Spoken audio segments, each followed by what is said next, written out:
d'intervenir auprès de vous aujourd'hui. Je vais me présenter très rapidement. Donc moi, je suis effectivement Noémie Kenkins-Sonigo. Je suis une ancienne avocate spécialisée en droit de la famille et protection de l'enfance. Et aujourd'hui, je dirige un centre de ressources sur les violences faites aux enfants au sein de l'OSE, qui est une association de protection de l'enfance. Donc l'OSE, c'est une association qui existe depuis 1912, qui a une quarantaine d'établissements dans tout le champ de la protection de l'enfance, mais aussi du handicap et de la santé, par exemple, et du grand âge aussi. Mais on a une expertise vraiment sur la protection de l'enfance. Euh, L'intervention que je vous propose là, qui est vraiment une toute petite intervention, je la fais souvent pour des internes en médecine ou de manière plus approfondie. Donc, si vous voulez que ensuite, dans un second temps, on approfondisse un peu plus les sujets, je serai à votre disposition. Mais voilà, en gros, l'OSE intervient sur différents champs. Le centre de ressources que je dirige, il y a plusieurs services. Il y a un service de formation, précisément. Il y a aussi ce qu'on appelle une plateforme de ressources sur les violences sexuelles faites aux enfants, qui est une application mobile qui est à disposition des professionnels, qui peut être téléchargée, sur laquelle il y a des contenus à la fois juridiques, psycho-éducatifs, des contenus écrits et des contenus podcasts pour les professionnels de la protection de l'enfance et puis du champ de l'enfance plus globalement, pour donner en gros des ressources aux professionnels sur comment gérer les situations de violences sexuelles faites aux enfants. Et un des autres services que je dirige, c'est une cellule d'écoute sur les violences en milieu scolaire et périscolaire qu'on a monté avec la ville de Paris, sur laquelle on est très mobilisé depuis 6 mois et où on fait de l'évaluation, de l'orientation, de l'écoute des familles qui sont concernées par les violences dans le périscolaire parisien en particulier. Et donc, on se mobilise beaucoup sur ce sujet-là. Euh, je vais défiler assez rapidement et ensuite je laisserai un petit peu de temps pour les questions si vous en avez. En gros, dans le champ de l'enfance et de la protection de l'enfance, il y a 3 juges qui peuvent intervenir et dont vous pouvez entendre parler dans votre soin des familles. Il y a d'abord le juge aux affaires familiales. C'est celui qui organise la famille. C'est celui qui va voir la famille quand il y a par exemple une séparation ou un divorce, qui va fixer l'organisation, les pensions alimentaires, qui va prononcer le divorce et qui va décider si l'enfant est en résidence alternée chez un parent ou chez l'autre parent. Le juge des enfants, c'est le juge qui est en charge de la protection de l'enfant. Et c'est chez lui que se retrouvent les signalements de situations inquiétantes dans les familles. Et le juge des enfants, il va prononcer, quand il y a besoin pour l'intérêt de l'enfant, des mesures de protection de l'enfant, qui peuvent être des mesures en milieu ouvert, c'est-à-dire qu'on va accompagner la famille en laissant l'enfant dans sa famille, ou des mesures de placement, c'est-à-dire qu'on va extraire l'enfant de sa famille si on considère qu'il est trop en danger dans sa famille. Et troisième juge possible, le juge pénal. Le juge pénal, c'est celui qui va sanctionner les infractions. Et qui va prononcer une amende, de la prison, une obligation de soins, etc., quand il y a des violences qui sont commises sur un enfant, par exemple. Et ces 3 juges-là vont travailler ensemble sur la protection de l'enfance. Et donc, en tant que médecin, vous pouvez être amené à entendre parler de différentes procédures qui vont s'agencer plus ou moins bien. Ces magistrats, ils sont censés communiquer les dossiers, mais ça ne marche pas toujours très, très bien. Mais voilà de quoi vous pouvez entendre parler. Ce que je vais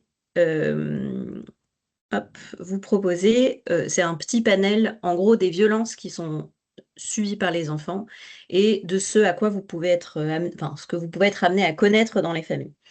D'abord, il y a les violences conjugales. Il faut comprendre que les violences conjugales, aujourd'hui, on reconnaît à la fois cliniquement et juridiquement que les enfants ne sont pas seulement témoins des violences conjugales, mais ils sont ce qu'on appelle co-victimes.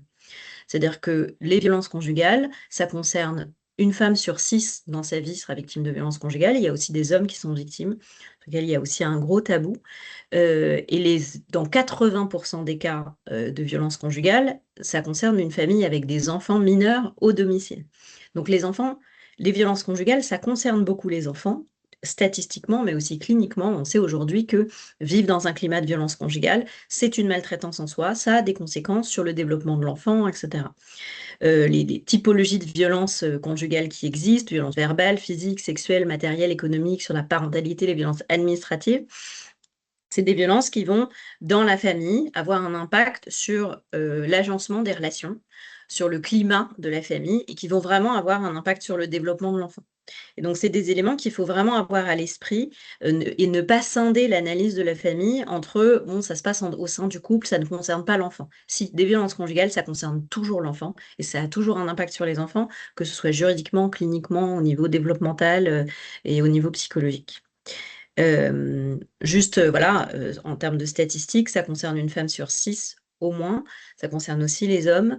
Il y a à peu près 400 000 enfants qui vivent dans un climat de violence conjugale tous les ans en France. Et il y a effectivement des conséquences en termes on appelle ça des morts violentes dans le couple, parce qu'il y a des féminicides, ou en tout cas des homicides au sein du couple, mais il y a aussi ce qu'on appelle le phénomène du suicide induit. C'est-à-dire que parfois, les violences conjugales, et surtout psychologiques, vont amener la victime à commettre un suicide. Et ça, c'est des éléments dans l'accompagnement, dans le soin aux familles, qui sont des éléments à prendre en compte. Les périodes les plus à risque, soit de survenance des violences conjugales, soit d'aggravation des violences conjugales, c'est la grossesse et les 1000 premiers jours. Donc voilà, pour les pédiatres, pour les gynécos, c'est un élément à prendre en compte de manière très, très précise. C'est vraiment une des périodes les plus à risque de survenance ou d'aggravation des violences. Le handicap et la maladie, en fait, plus une victime va être vulnérable et plus les violences vont s'exacerber. Et ensuite, la séparation. La période de la séparation, c'est la période la plus à risque, notamment du passage à l'acte de féminicide. Parce que la violence conjugale, c'est pas une affaire de crime passionnel, etc. C'est une question de domination de l'auteur des violences sur la victime.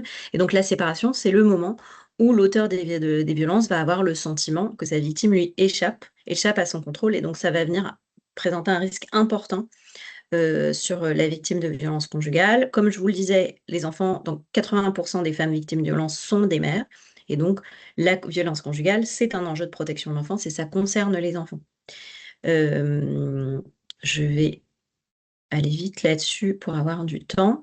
Je vais vous envoyer la présentation si vous voulez, mais il y a un phénomène qu'on commence à documenter et à utiliser beaucoup en France, plus que l'emprise. On parle aujourd'hui de contrôle coercitif. C'est un espèce de schéma systématique qui est mis en place par l'auteur des violences et qui va se manifester dans le fait d'enfermer la victime de violence dans un contrôle sur son comportement, ses moyens de paiement, son téléphone, qui va aller parfois jusqu'à faire en sorte que la victime ne travaille plus, n'ait plus de tissu social autour d'elle, et qui va venir isoler la victime. Ça, c'est des éléments qu'on retrouve beaucoup dans les morts violentes dans le couple, comme antécédents, et qui, vous, dans votre soin aux familles, peuvent être détectés. Et je vous ai mis ici tout un ensemble d'indices comportementaux qui peuvent, on parle ici de faisceau d'indices, hein, il n'y a pas un seul élément qui nous permet de conclure qu'il y a un contrôle coercitif, mais tout un tas d'indices qui peuvent vous permettre voilà, d'éclairer un peu votre lanterne de l'inquiétude sur la situation d'une famille.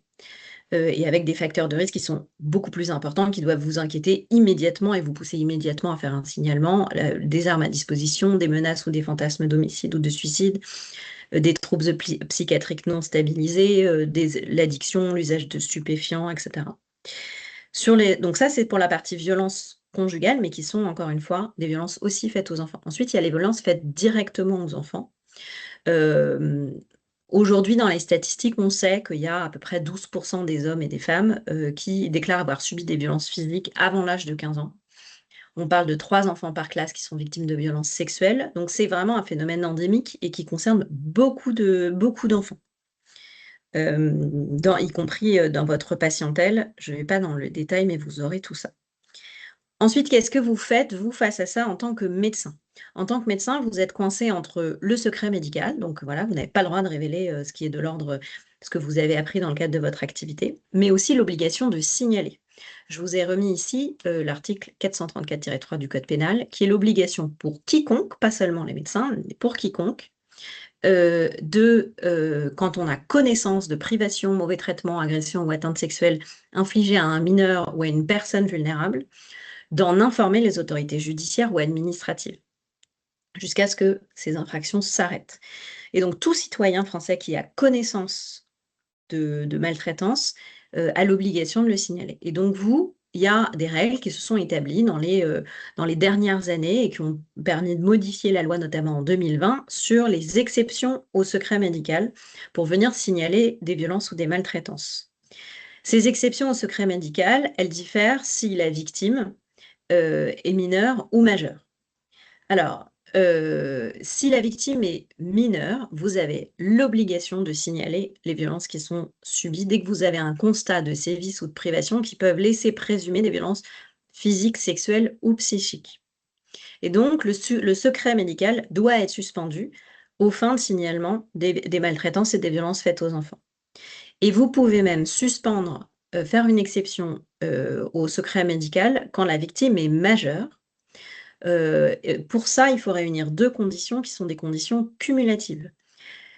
La 1re chose, c'est que vous pouvez faire un signalement, quand votre patiente, ou votre patient majeur ne veut pas porter plainte, mais qu'elle vous donne son accord pour faire un signalement. Parfois, quand, dans des situations, par exemple, de violence conjugale, la victime va pas, accepter ou va avoir des difficultés à aller porter plainte elle-même, pour plein de raisons, qui tendent à voilà, la fragilité, la difficulté à rentrer dans un commissariat, des mauvaises expériences, parfois où on est mal reçu en tant que victime dans des commissariats. Et donc, les victimes vont pouvoir s'appuyer sur vous en tant que médecin si elles vous donnent leur accord pour que vous puissiez faire un signalement. Mais vous pouvez aussi faire un signalement sur une victime majeure, cumulatifs sont réunis. La première condition, c'est que si la personne n'est pas en mesure de se protéger en raison de, sa fragilité, de son incapacité psychique ou de l'emprise exercée par l'auteur des violences. Et la deuxième condition, c'est si, sa vie est immédiatement en danger. Je ne vais pas rentrer dans le détail ici de comment on détermine s'il y a emprise et s'il y a un danger de vie immédiatement. Il y a un vade-mecum de l'HAS qui a été établi avec plein de critères qui permettent, encore une fois, de réunir un faisceau d'indices et de vous forger une conviction. Et donc ça, c'est voilà, les conditions dans lesquelles vous pouvez mettre, suspendre les exceptions au secret médical. Ensuite, quand la victime est mineure, il y a plusieurs manières de faire un signalement. En tout cas une alerte en fonction du niveau de danger et de l'actualité du danger. Si le danger est actuel, tout de suite maintenant. Par exemple, vous avez un mineur dans votre cabinet et il vous dit qu'il risque d'être enlevé à l'étranger par un parent ou par un tiers dans le cadre de traite humaine et cetera. Là, c'est directement la police qu'il faut appeler parce qu'il faut agir tout de suite. C'est heureusement quelque chose de plus rare, mais ça peut arriver, notamment en milieu hospitalier. Et ensuite, il faut différencier, alors la loi différencie entre le risque de danger et le danger immédiat qui va permettre de trier le niveau de danger et le destinataire, de l'alerte que vous allez porter. Si on est sur un risque de danger, donc vous avez des éléments, qui laissent penser qu'un mineur est en danger ou en risque d'un danger dans sa famille notamment et qu'il n'y a pas d'adulte en capacité suffisante de le protéger. Vous allez faire ce qui s'appelle une information préoccupante auprès de la CRIP. La CRIP, c'est la cellule de recueil des informations préoccupantes. C'est un service départemental qui appartient, au secteur de la protection de l'enfance. Il y en a un par département en fonction du lieu de résidence du mineur. Vous pouvez trouver les adresses mail des CRIP, sur internet assez facilement, adresse email et téléphone, et ils sont très faciles à joindre. Et ils sont très souvent de très bons recours et de très bons, soutiens pour les professionnels qui se posent des questions sur une situation. Donc hésitez vraiment jamais quand vous vous posez une question sur une situation, d'appeler la CRIP et de leur dire: «Voilà, j'ai tel patient, telle famille, j'ai ces indices-là qui m'inquiètent, mais je ne sais pas quoi faire». Et ensuite l'information préoccupante, c'est simplement un mail que vous écrivez à la CRIP en disant: «Voilà, j'ai reçu telle famille, j'ai tels éléments qui m'inquiètent» et je transmets. C'est très important de faire des IP dès que vous avez une question. Et vous n'avez pas besoin d'avoir une certitude pour transmettre une information préoccupante. En fait, l'information préoccupante, c'est simplement confier à des services qui sont spécialisés, dont c'est le métier, l'évaluation de la situation d'un enfant qui risque d'être en danger. Ça, c'est pour le risque de danger. S'il y a un danger immédiat, c'est-à-dire un enfant qui évoque ou qui montre des signes très clairs de violence, par exemple violence sexuelle au sein de sa famille, et pas de capacité des parents de le protéger. Là, vous pouvez faire un signalement directement au procureur, qui va, en principe, réagir plus vite. Si vous ne savez pas, trier entre risque de danger et danger immédiat, c'est tout à fait normal. Même en protection de l'enfance, les gens ne savent pas et c'est très compliqué. N'hésitez pas à appeler la CRIP. Et peu importe en fait que vous fassiez un signalement ou une IP, c'est pas grave de se tromper sur le niveau de gravité parce qu'ils communiquent entre eux. Une information qui est préoccupante qui arriverait à la CRIP et la CRIP qui estime qu'en fait c'est plus grave et plus urgent, la CRIP peut signaler au procureur ou inversement le procureur peut faire redescendre la CRIP.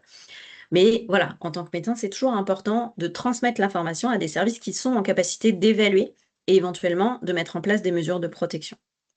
Ça, c'est pour les mineurs victimes en danger, au risque de danger.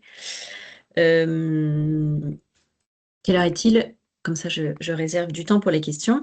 Dernière chose sur les écrits du médecin, ça, c'est des questions qui me reviennent très souvent sur qu'est-ce qu'on peut écrire. Il y a vraiment la différence entre le certificat médical, où là, vous allez, comme d'habitude sur un certificat médical, faire des constatations cliniques que vous avez fait personnellement en tant que médecin, sans interprétation, sans reprise des dires, mais c'est vraiment, voilà, vous constatez des traces cliniques ou psychotraumatiques si vous êtes habilité à le faire.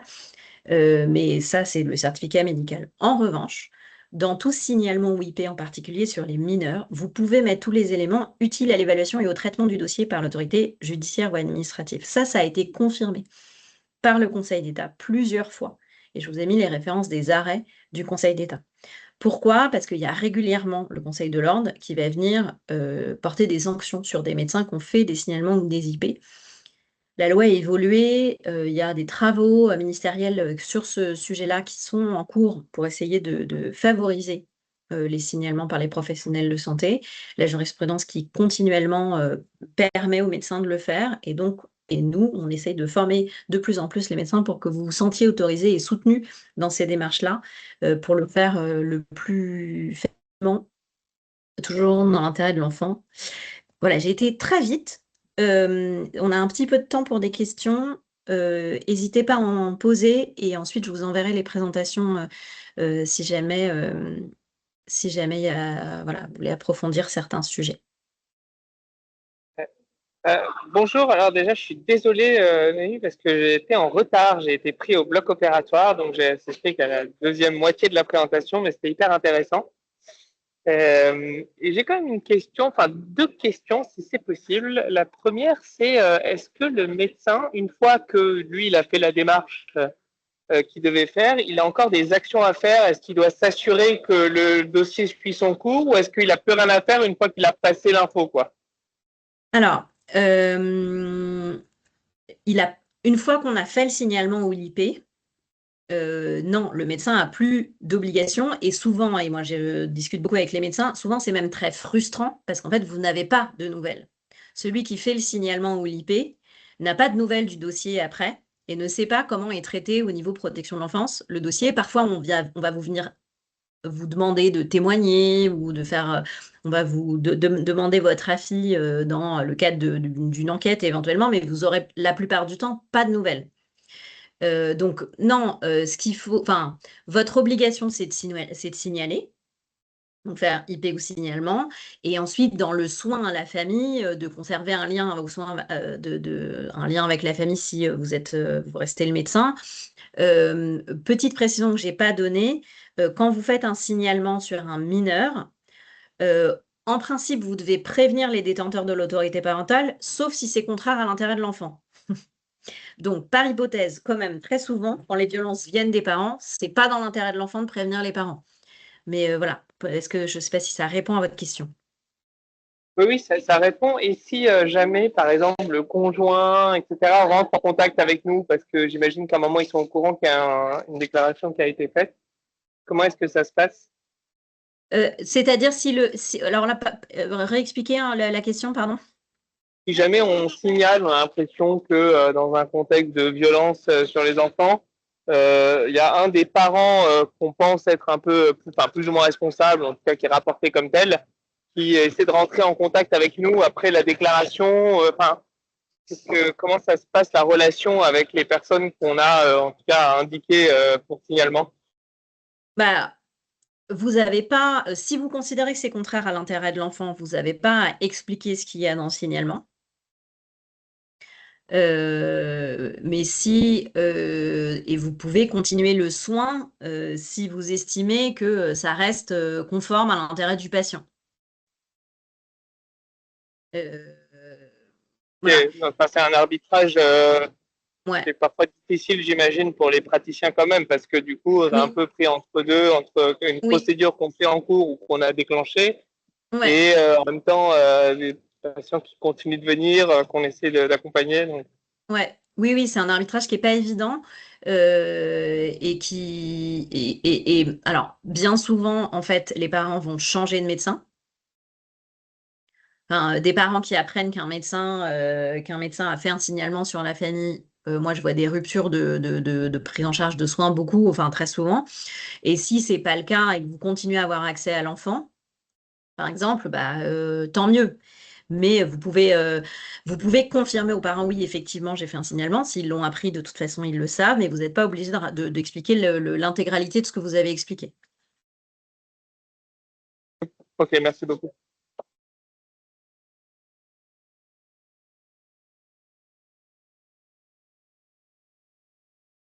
Et moi, j'avais une autre question peut-être, parce que du coup, j'ai compris que c'était des procédures potentiellement extrêmement longues. Ouais. Euh, enfin, comment est-ce que on explique justement la longueur de ces procédures vis-à-vis des cliniciens qui vont être confrontés à ces enfants? Je pense que c'est dur parfois. On a fait un signalement, de s'apercevoir que 6 mois ou un an après, ou je sais pas combien de temps ça dure, mais vraiment que le problème entre guillemets n'est pas tout à fait réglé ou que la situation n'est pas tout à fait claire encore. Euh, comment répondre à ça? Le système judiciaire va très mal et se dégrade sous nos yeux. Donc effectivement, les procédures sont très longues. Et puis alors je ne sais pas si vous étiez là au début de la présentation, mais il y a plusieurs juges qui peuvent entrer en ligne de compte. Il peut y avoir le juge des affaires familiales, le juge des enfants, le juge pénal, qui sont censés travailler ensemble et coordonner la protection de l'enfant, mais qui ne fonctionnent pas toujours très bien. Et effectivement, on a des procédures où parfois on met 12, parfois même 18 mois à rencontrer un juge dans une famille. Et donc, en attendant ces procédures à rallonge et le fait qu'on laisse ces familles sans soutien judiciaire, effectivement, vous êtes un espèce de pont où vous continuez, quand vous le pouvez, à avoir un lien avec les familles et essayer de leur apporter du soutien, de les orienter. Il ne faut pas hésiter à les orienter vers des associations qui sont spécialisées dans l'accompagnement des victimes ou pour les violences conjugales, par exemple, il y a les CIDFF qui sont des ressources qui sont je ne sais pas si vous connaissez, mais ça s'appelle les centres d'information de droits des femmes et des familles. Il y en a dans les centres sociaux de toutes les villes qui font des consultations gratuites par des juristes en droit de la famille et en protection de l'enfance et qui peuvent être un soutien pour les familles. Donc, il ne faut pas hésiter aussi à orienter les familles pour qu'ils aient un soutien en attendant, qui ne repose pas que sur vous, parce que ce n'est pas votre spécialité, la justice de la famille. Ah oui, oui, c'est ça qui est difficile, quoi. On est vraiment à la frontière entre ce qui correspond Ouais, à notre activité de soins et ouais, ce qui correspond à notre mission de soins, si j'ose dire, c'est-à-dire de faire en sorte que les gens qu'on prend en charge aillent ouais. mieux et si ça fait partie du problème, qu'on puisse le régler. Mais non, c'est très intéressant. Et vous, comment vous arrivez à titre personnel, du coup, à vivre la lenteur de ces procédures? Ça doit être Alors moi, à difficile titre aussi pour personnel, vous. j'ai arrêté d'être avocate. Ça vous donne peut-être un indice. Un très bon indice, très très bon indice. J'ai- Moi, j'ai changé de posture dans ce système judiciaire parce que après, c'est multifactoriel, hein, c'est très complexe, mais c'est effectivement très, très, très, très difficile pour les professionnels, mais en premier lieu pour les familles et pour les enfants. C'est-à-dire que les procédures, enfin, et c'est aussi pour ça qu'il faut que la société civile, le soin, l'éducatif, la protection de l'enfance, l'associatif, le tissu social autour des familles se mobilise pour colmater les brèches du système judiciaire qui est très lent et parfois maltraitant.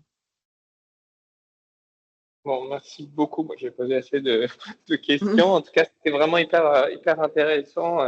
Je pense qu'il faut avoir l'arbre un petit peu en tête. C'est bien, si on a vos diapos, qu'on puisse après Ouais, peut-être les afficher à le bas ou que ce soit disponible dans les centres, au moins dans un endroit un peu centralisé pour permettre aux cliniciens qui y sont confrontés, heureusement, pas si souvent que ça, mais de temps en temps d'avoir une stratégie un peu claire pour les aider. mmh, Je ne sais pas s'il y a d'autres questions.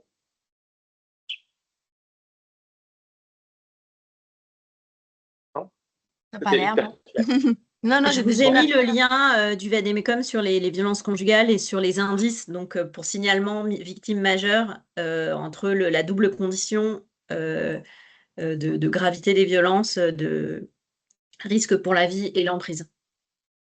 Et Ok, ce truc est bah, assez génial. bien fait, je trouve. Génial. Bah, merci franchement pour votre temps. C'était hyper intéressant. Et puis bah, on espère qu'on n'aura pas vraiment affaire à vous. Eh ben, merci pour votre confiance et puis à disposition si besoin. Bonne journée tout le monde. Au revoir. Merci, au revoir.